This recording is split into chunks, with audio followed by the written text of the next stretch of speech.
प्यारे बच्चों, ये अध्याय 3 का भाग 4 है। और ये आप सबको पता है कि TET, C TET, super TET के लिए ये क्लास चल रही हैं। तो इसमें हम हर अध्याय के 4 पार्ट के रूप में कर रहे हैं। तो 2 अध्याय हम पहले कंप्लीट कर चुके हैं, तीसरे अध्याय का चौथा भाग है जी, 3 भाग इसके भी कंप्लीट हो चुके हैं।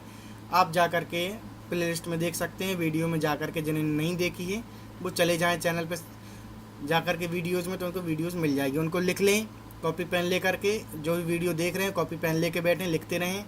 और आगे हम आने वाले समय में टेस्ट भी लेंगे, तो उसमें आपको अच्छी रैंकिंग लाना है।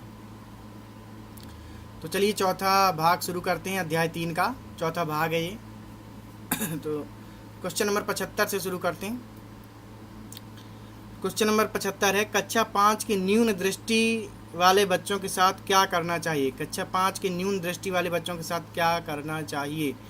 तो कक्षा में सामान्य रूप से बर्ताव करना चाहिए एवं ऑडियो सीडी के द्वारा सहायता प्रदान करनी चाहिए। न्यून दृष्टि, जिनकी दृष्टि कमज़ोर है, तो कक्षा में सामान्य रूप से उनके साथ बर्ताव करना चाहिए और ऑडियो सीडी के द्वारा सहायता प्रदान करनी चाहिए, क्योंकि दृष्टि उनकी कमज़ोर है, इसलिए ऑडियो से उनको ज़्यादा सहायता मिलेगी। ठीक है, ये चीज़ आपको अंदर कॉमन सेंस होना चाहिए। जो टीचर बनने जा रहे हैं उनके अंदर ये चीज़ कॉमन सेंस होना चाहिए कि हमारे पास किसी प्रकार का बच्चा आ सकता है, तो उसको हमें कैसे हैंडल करना है। वही चीज़ मनोविज्ञान है, वही चीज़ आपको सिखाई जा रही है।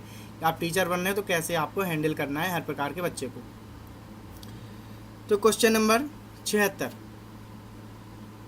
क्वेश्चन नंबर 76 है, मनोविज्ञान का शिक्षा के क्षेत्र में सबसे बड़ा योगदान क्या है। मनोविज्ञान का शिक्षा के क्षेत्र में सबसे बड़ा योगदान क्या है। तो बाल केंद्रित शिक्षा है। जैसा कि हमने पहले बताया था इसके पहले वाली वीडियो में कि जब तक मनोविज्ञान नहीं आया था शिक्षक केंद्रित शिक्षा थी, शिक्षा की इम्पोर्टेंट होता था, शिक्षक को ही सब कुछ माना जाता था। लेकिन जब से मनोविज्ञान आ गया है तो मनोविज्ञान ने इस चीज़ को बदल दिया है, बाल केंद्रित शिक्षा हो गई। हमें बालक की रुचि के अनुसार उसे पढ़ाना है, बालक की रुचि इम्पोर्टेंट है और उसी को ध्यान में रख करके, उसके बैकग्राउंड को ध्यान में रख करके, उसकी रुचि को ध्यान में रख करके उसको शिक्षा देनी है। क्वेश्चन नंबर 77, वृद्धि एवं विकास का सिद्धांत किससे संबंधित है। वृद्धि एवं विकास का सिद्धांत किससे संबंधित है। तो पहला निरंतरता के सिद्धांत से संबंधित है, दूसरा समन्वयन के सिद्धांत से संबंधित है, तीसरा वैयक्तिकता के सिद्धांत से संबंधित है। क्वेश्चन नंबर 78, किसे वृद्धि और विकास का सिद्धांत नहीं कहा जा सकता। किसे वृद्धि और विकास का सिद्धांत नहीं कहा जा सकता है। तो वर्गीकरण के सिद्धांत को हम ना तो विकास वृद्धि का सिद्धांत कह सकते हैं और ना ही विकास का सिद्धांत कह सकते हैं।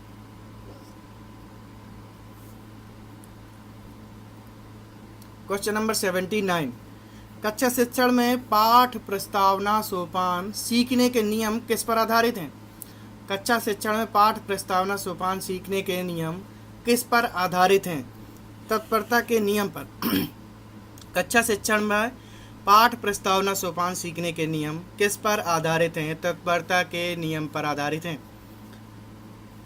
तो क्वेश्चन नंबर 80, संप्रत्यय निर्माण का प्रथम सोपान क्या है। संप्रत्यय निर्माण का प्रथम सोपान क्या है। तो इसका पहला सोपान है पृथक्करण। संप्रत्यय निर्माण का प्रथम सोपान है पृथक्करण। क्वेश्चन नंबर 81, स्मृति मापन के लिए किस विधि का प्रयोग किया जाता है। स्मृति मापन के लिए किस विधि का प्रयोग किया जाता है। तो प्रत्याहान विधि, पहचान विधि और पुनः सीखना विधि। स्मृति मापन के लिए इन 3 विधियों का प्रयोग किया जाता है। कौन कौन सी। प्रत्याहान विधि, पहचान विधि और पुनः सीखना विधि। आप कॉपी पेन लेके बैठे हैं कि नहीं। कॉपी पेन लेके बैठिए, लिखते रहिए। ठीक है, आने वाले टेस्ट में हम यही प्रश्न पूछेंगे।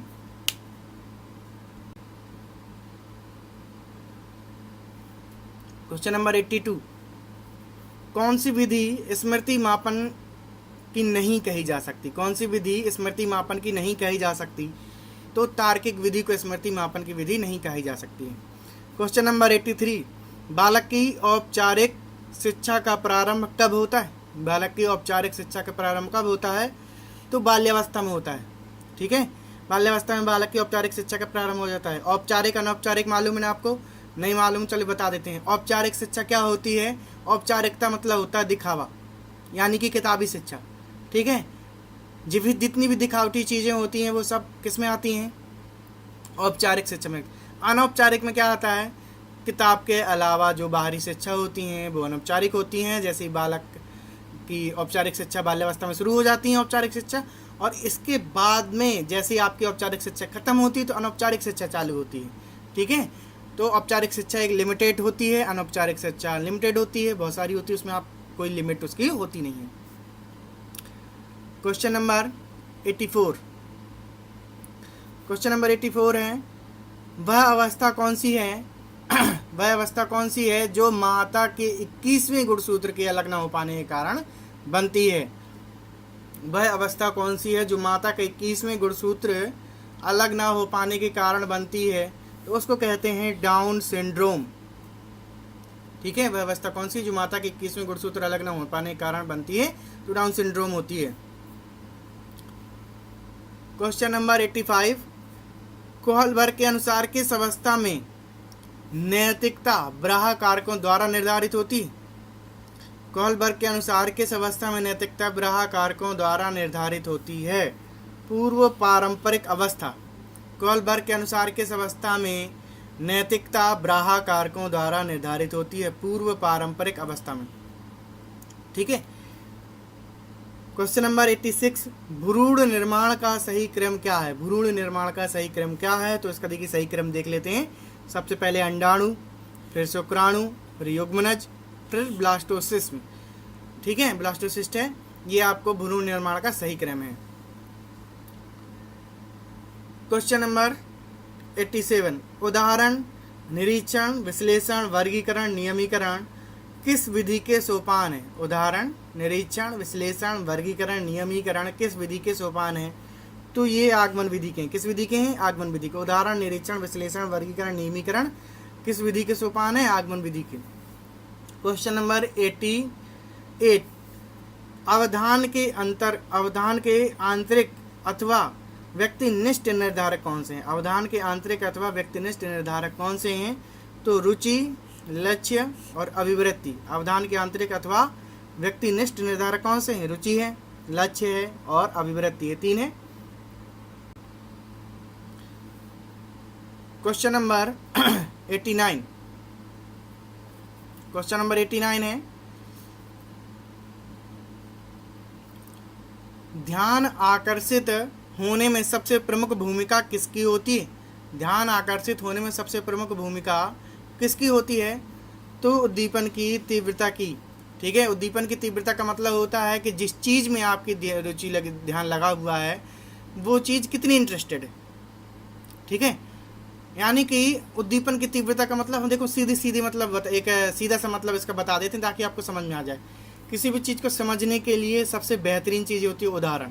तो हम आपको उदाहरण देते जाते हैं जिससे आपको समझ में आए। जैसे कि मान लीजिए आप 2 पिक्चर कोई भी देख रहे हैं, आपने 2 मूवीज़ देखी, कोई भी एक में बहुत ज़्यादा इंटरेस्टेड मूवी है, आपने उसका एक भी पार्ट मिस नहीं किया, कई पार्ट को आपने रिवाइज करके देखा, आप उसकी कोई भी पार्ट को मिस नहीं करना चाहते, बहुत इंटरेस्टिंग मूवी है। और दूसरी मूवी जो बहुत बोरिंग है, ठीक है, उसको आप स्किप करके देख रहे हो। ठीक है, समझ पा रहे हो बात को। पहली मूवी को आप रिवाइज करके देख रहे हो, दूसरी मूवी को आप स्किप करके देख रहे हो, मतलब समझ रहे हो। जो पहली मूवी थी उसकी उद्दीपन कैसा है, तीव्र है। ठीक है, बहुत ज़्यादा इंटरेस्टिंग मूवी है। दूसरी उसकी उद्दीपन की तीव्रता नहीं है, तो वो आकर्षित नहीं करेगी आपको। जो पहली वाली मूवी वो आपको आकर्षित करेगी, दूसरी नहीं करेगी। तो बात समझ में आ गई कि ध्यान आकर्षित होने में सबसे प्रमुख भूमिका किसकी होती है, सामने वाले की उद्दीपन की तीव्रता की। ठीक है, तो आपका कंटेंट अच्छा होना चाहिए और जिसमें आपका ध्यान लगा वो चीज़ अच्छी होनी चाहिए, इंटरेस्टेड होनी चाहिए। क्वेश्चन नंबर 90, किसको छात्र में रुचि उत्पन्न करने की कला कहा जा सकता है। किसको छात्र में रुचि उत्पन्न करने की कला कहा जा सकता है, तो प्रेरणा को छात्र में रुचि उत्पन्न करने की कला कहा जा सकता है। ठीक है, क्वेश्चन नंबर 91, क्वेश्चन नंबर 91 है अपना, विस्मरण की वह प्रवृत्ति जिसके द्वारा दुखद अनुभवों को स्मृति से अलग कर दिया जाता है। किसने कहा, विस्मरण वह प्रवृत्ति है जिसके द्वारा दुखद अनुभवों को स्मृति से अलग कर दिया जाता है, यानी कि भूलना। ठीक है, तो ये कहा था किसने, देखिए इसको देख लीजिए, ये कहा था आपके फ्रायड ने। ठीक है, फ्राइड ने क्या कहा था कि विस्मरण वह प्रवृत्ति, यानी कि भूलना वह प्रवृत्ति है जिसके द्वारा दुखद अनुभव को स्मृति से अलग किया जाता है। यानी कि भूलना इनके हिसाब से भूलना बहुत ज़रूरी है। यदि आप भूलेंगे नहीं तो क्या होगा, मान लीजिए आपको कोई प्रॉब्लम हो गई, कोई दुख हो गया, तो वो दुख हमेशा के लिए रहेगा। ठीक है, इसलिए भूलना भी ज़रूरी है। तो भूलने की प्रवृत्ति कोई गलत प्रवृत्ति नहीं होती है, हर चीज़ अच्छे के लिए होती है। भूलने की प्रवृत्ति भी एक अच्छी प्रवृत्ति है। आपको बुरी स्मृति को भूलना है, ठीक है, लेकिन अच्छी स्मृतियाँ भी कभी कभी लोप हो जाती हैं और टाइम पड़ने पर वापस भी आ जाती हैं। क्वेश्चन नंबर 92, वह मापनी जिसमें अंतराल मापनी के समस्त गुण के साथ परम शून्य भी हो क्या कहलाता है? वह मापनी जिसमें अंतराल मापनी के साथ समस्त गुण के साथ परम शून्य भी हो तो उसे क्या कहलाता है? ठीक है, तो उसको कहते हैं अनुपात मापनी।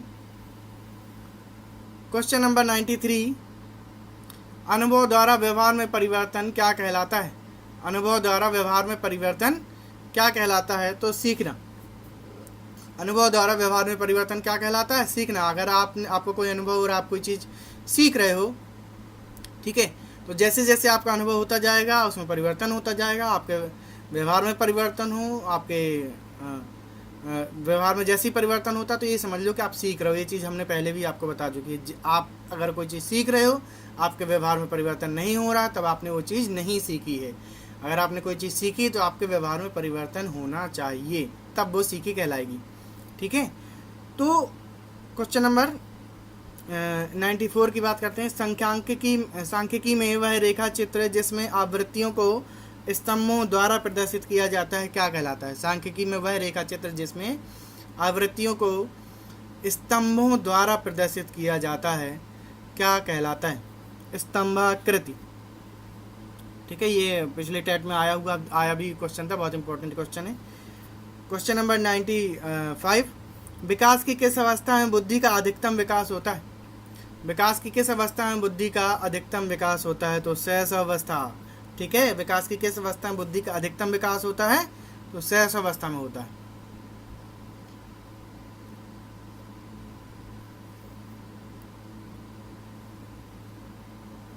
क्वेश्चन नंबर 96, शिशु का अधिकांश व्यवहार किस पर आधारित होता है? शिशु का अधिकांश व्यवहार किस पर आधारित होता है? तो मूल प्रवृत्ति पर। किस पर आधारित होता है? मूल प्रवृत्ति पर आधारित होता है शिशु का अधिकांश व्यवहार।